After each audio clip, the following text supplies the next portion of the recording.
उसे तो जो चीजें मंजूर है वो सब आपके सामने है। सीधे होइए, सीधे हो जाइए, टेढ़े रहेंगे तो टेढ़े होना है परिवर्तन। हमको ये मालूम नहीं कि आसमान से गिरेगा, ये जमीन से निकलेगा, इसको हम कुछ नहीं जानते। हम तो उनकी बात आपके कानों तक पहुंचा देना चाहते हैं जिन 33 करोड़ देवताओं को अहमदाबाद में प्रसन्न कर दिया और फिर शंकर यानी विश्वनाथ बम भोले ने स्वप्न दिया कि इधर आओ, मैं उसमें सम्मिलित रहूंगा। 5 देवताओं को और प्रसन्न करने की सामग्री इकट्ठी कर लो। मैं तो उनके सबको पढ़ाया हूं, मुझे कुछ पता नहीं। उन देवताओं ने कहा है दुनिया के हर इंसान और आदमियों के कानों तक ये सब बातें पहुंचा दो और उसके बाद जब न माने तो मुझको बता देना। मुझे तो और कुछ नहीं करना, मैं अच्छाई बुराई को जो वो कह देंगे आपको बता दूंगा। मानना न मानना ये था आपका, और जब आप नहीं मानेंगे तो उनसे कह दिया जाएगा कि इन्होंने बुराई को नहीं छोड़ा और अच्छाई को माना नहीं, अब आप जानो और हो जाए। सीधी साधी बात, गुरु की जरूरत भारत में सर्वप्रधान। माँ बाप बन के गुरु बन जाओ, स्कूल में अध्यापक बन के गुरु बन जाओ, 2 स्थान पर आप आत्म कल्याण के लिए गुरु बन जाओ। गुरु की जरूरत आपको हर स्थान पर, गुरु की जरूरत, उसके बाद मंत्री की जरूरत, उसके बाद वैद्य की जरूरत।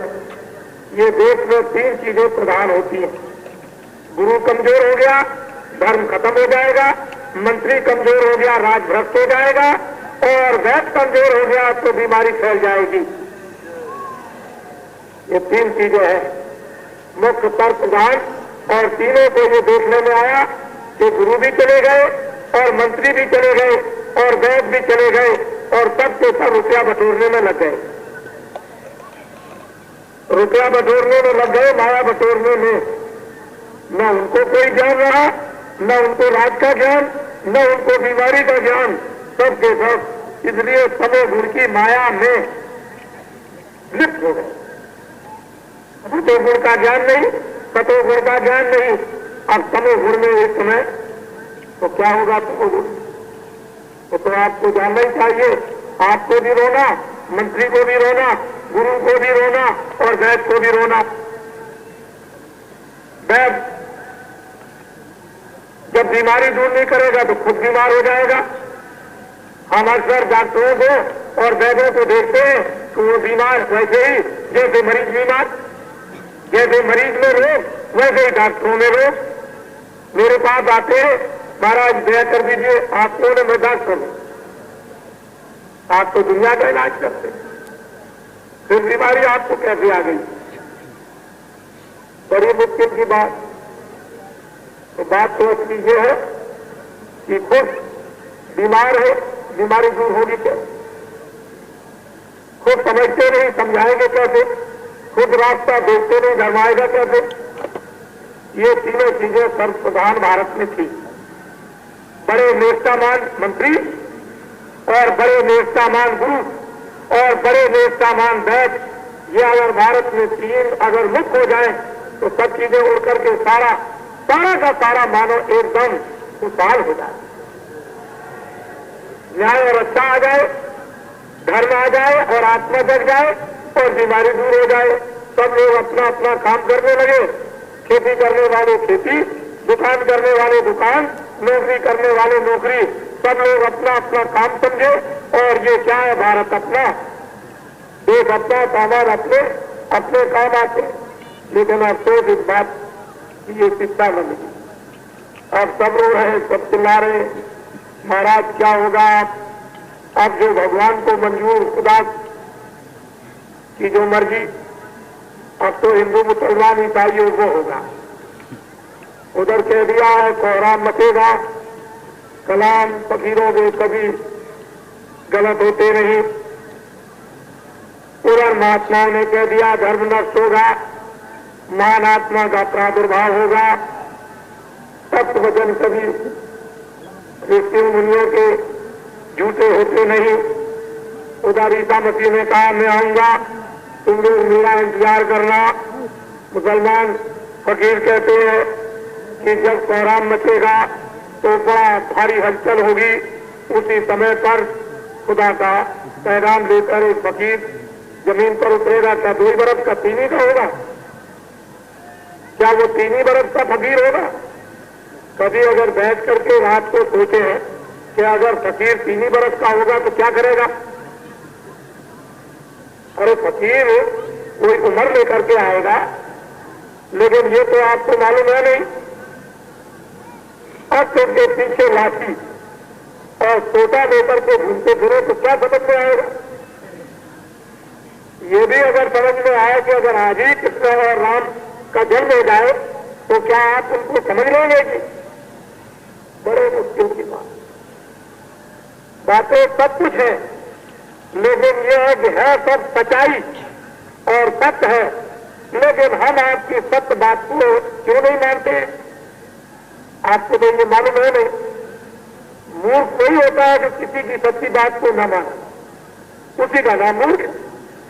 मूर्ख पढ़ा लिखा होता है, मूर्ख दुनिया को देखता है, मूर्ख दुनिया में उपदेश करता है, लेकिन किसी की सच्ची बात को नहीं मानता, उसी का नाम मूर्ख। और वो कौन सा मूर्ख? रावण, जो राम की सच्ची बात को नहीं माना।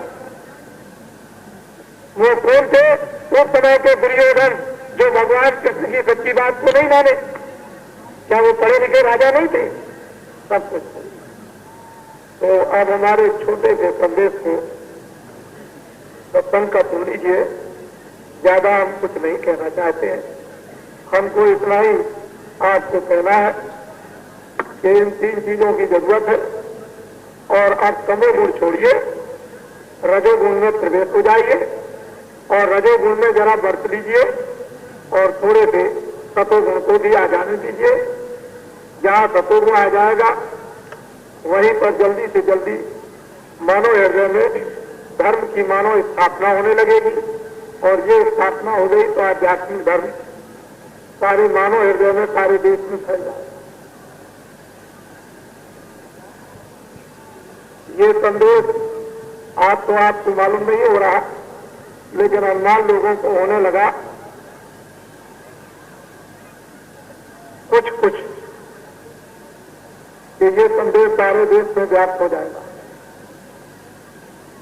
बाबा जी के समय पर लगभग 3 करोड़ आदमी है। इस समय पर कुछ यहाँ है, कुछ घर पर है, जानवरों की सेवा और घर की देखभाल कर रहे हैं। कुछ यहाँ आ गए, यहाँ आ गए और घर पर है, और कुछ आने की तैयारी में, कुछ नए आ रहे हैं और नए बहुत आ रहे हैं। अभी देख लीजिएगा आप,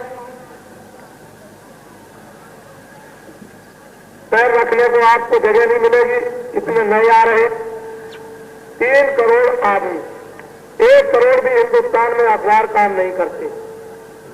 सब छोटे बड़े अखबारों को मिला दिया जाए तो 1 करोड़ अखबार सारे हिंदुस्तान में नहीं छपते। और यहाँ बाबा जी के 3 करोड़ आदमी, अगर 3 करोड़ आदमी चिल्लाने लगे उसका असर क्या होगा? जरा रात को ठंडे दिल से और ठंडी बुद्धि करके सोचिए, रात को जब लेटिए तब, कि 3 करोड़ आदमी कितने होते हैं। ये तो आपको मालूम था नहीं कि बाबा जी इतना बड़ा काम कर लेंगे, लेकिन आपको वो जानना चाहिए। तो भगवान का काम है, मेरा काम तो कुछ है नहीं है। 3 करोड़ आदमी और फिर 10 करोड़ आदमी, 31 मार्च 80 के अंत समय तक, और उनके 4 माँ बाप के बच्चे, तो 20 करोड़ बच्चे हो गए। तो ये क्या इधर जंगल चले जाएंगे? क्या कभी आपने सोचा है कि जो ये माँ बाप बैठे हैं, इनके 10 करोड़ के बच्चे उधर के जंगल भाग जाएंगे, उधर नेपाल की तराई में? ये जाएंगे इन कॉलेजों में। ये जो स्कूल बनारस में और इलाहाबाद और तमाम ये लखनऊ और ये गोरखपुर और आगरा यूनिवर्सिटी में ये किन्हीं के बच्चे पढ़ने जाएंगे। वो 20 करोड़ बच्चे किसके होंगे? जब 10 करोड़ ये होंगे तो 20 करोड़ बच्चे बाबा जी के। ये आपको हिसाब बता रहा हूं, हिसाब, ताकि आप ये सब समझे रहें। ये न कहे कि बाबा जी ने कोई आंकड़ा हिसाब नहीं बताया। और हम तो बड़े स्पष्ट वक्ता है, हम कोई बात वैसी नहीं रखते हैं, लेकिन वो गोई गुप्त गोई वो आप बता नहीं सकते, वो आप नहीं बताएंगे। क्यों कि वो बेड़ियां तैराई थी इमरजेंसी में। मुसन्नात किसको कहते हैं? बेवा को मुसन्नात कहते हैं।